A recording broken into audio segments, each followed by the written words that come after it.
If your steering suddenly gives up at 60 miles an hour, you don't get a second try. You don't just deal with it later. You can cross a lane, miss a curve, or find out real fast how little control you actually have when the front end stops doing what your hands are telling it to do. And the scary part is, most steering problems do not start with some dramatic total failure. They usually whisper first: a little stiffness, a noise on turns, a wheel that doesn't quite come back straight. Stuff people shrug off for days, weeks, sometimes months. Steering issues are different from a lot of other car problems because they directly affect control. Bad AC is annoying, a rough idle is inconvenient, but when the steering system starts acting up, every lane change, every turn, every quick correction becomes a bigger gamble. And no, not every one of these symptoms means your car is about to completely lose steering on the next drive, but every one of them is a warning sign that should never be ignored. The first big sign is steering that feels heavy or stiff. If the wheel suddenly takes more effort to turn, especially at low speeds, in parking lots, or during tight turns, pay attention. A lot of drivers ignore this one because it can come and go. Maybe it only happens in the morning. Maybe it feels worse when you're backing out of a driveway. So people tell themselves it's cold weather, low tire pressure, or just one of those weird car things. Sometimes it is something simple, but sometimes it's low power steering fluid, a failing power steering pump, a slipping belt, a steering rack problem, or an issue in an electric power steering system. What makes it dangerous is pretty obvious when you think about it. The harder the wheel is to turn, the slower you react. In a parking spot, that's frustrating. In traffic or during an emergency swerve, that delay can be the difference between avoiding something and hitting it. And if the stiffness gets worse fast, the car can become much more difficult to control than you expect. If you've ever thought, wow, that wheel feels weirdly heavy today, don't wait for it to become a full-blown problem. And stay with me, because the next sign is one people hear before they feel it. If your car makes whining, groaning, squealing, or grinding noises while you turn the wheel, that is not your car just getting old.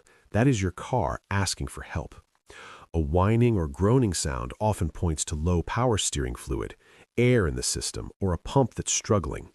A squeal can sometimes come from a loose belt. Grinding, clunking, or rough noises can point to more serious wear in steering or suspension parts. Drivers ignore this one all the time because the car still turns. That's the trap. If it still steers, people keep driving it.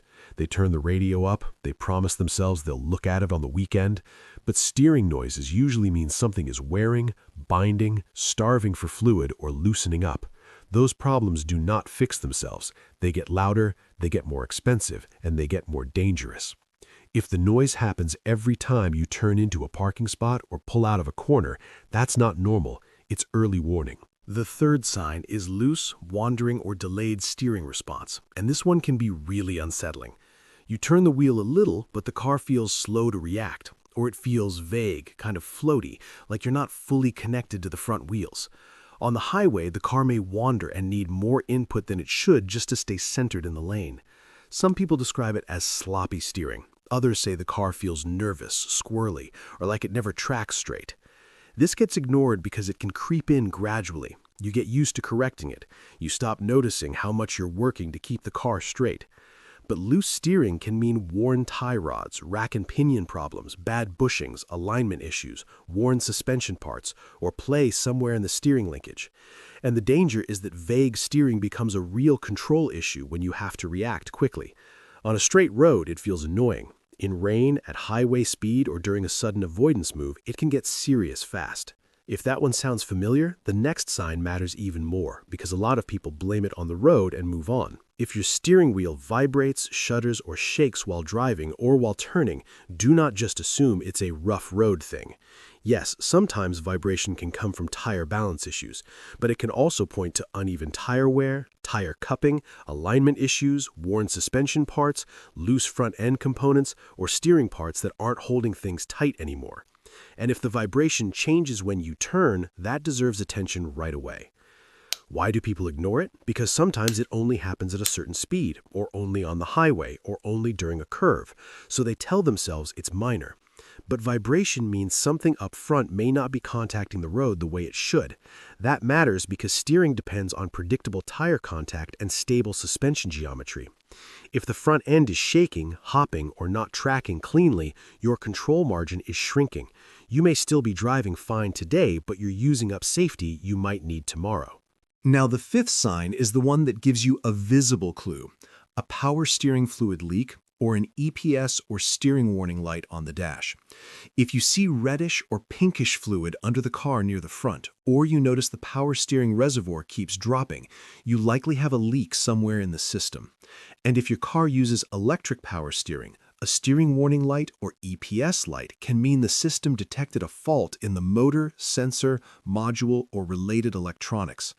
A lot of drivers ignore warning lights because the car still feels mostly okay. Same with small leaks. They throw a little fluid in and buy time. But steering assist can get worse suddenly. A leak can leave the system low enough to whine, then stiffen, then fail to assist properly. An EPS fault may show up before the steering gets noticeably heavier, and that's exactly why the warning matters. This is one of those situations where "I'll keep an eye on it" is not a plan. If steering has a warning light, your car is literally telling you a control system has a problem. One more sign, and honestly, this one gets missed a lot. If the steering wheel doesn't return to center naturally after a turn, or the car needs constant correction to stay straight, something is off. On a healthy car, after you make a normal turn and ease your hands, the wheel should want to come back towards center. If it hangs up, stays crooked, feels sticky, or you're always making little corrections down the road, don't ignore that. Drivers brush this off because the car still feels drivable. They adapt to it.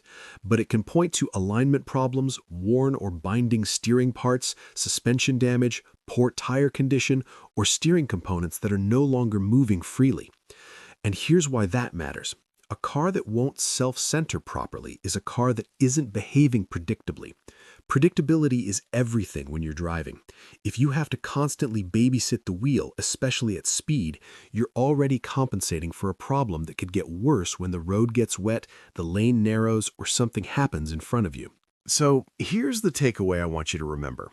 Steering failure usually doesn't show up out of nowhere. It leaves clues. Heavy steering, turning noises, loose response, vibration, leaks or warning lights, and a wheel that won't center right.